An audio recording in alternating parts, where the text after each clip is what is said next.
జరుగుతోంది? బంగాళాఖాతంలో ఎటువంటి వాతావరణ మార్పులు ఉన్నాయి? ఎటువంటి పరిణామాలు చోటు చేసుకోబోతున్నాయి? ఇటు రెండు తెలుగు రాష్ట్రాలపై ఎటువంటి ప్రభావం? దానికి సంబంధించిన వెదర్ అప్డేట్ తో మీ ముందుకు వచ్చేస్తున్న RTV. Here it is the big breaking news on weather update. మీరు చూస్తున్నారు ఆర్టీవీ స్క్రీన్ మీద.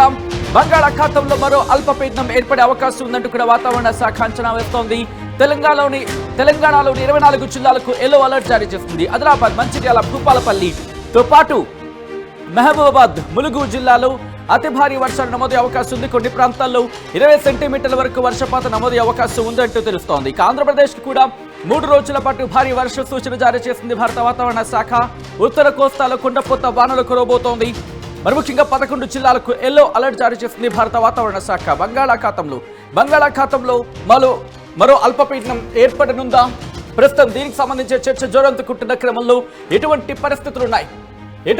పరిస్థితులు ఇటు అల్పపీడనానికి ఫేవరబుల్ గా ఉన్నాయి? వీటి గురించి మనం మాట్లాడుకోబోతున్నాం. ఇటు రెండు తెలుగు రాష్ట్రాలపై దీని ప్రభావం ఎలా ఉండబోతుందనేది మనం మాట్లాడుకునే ప్రయత్నం చేస్తున్నాం.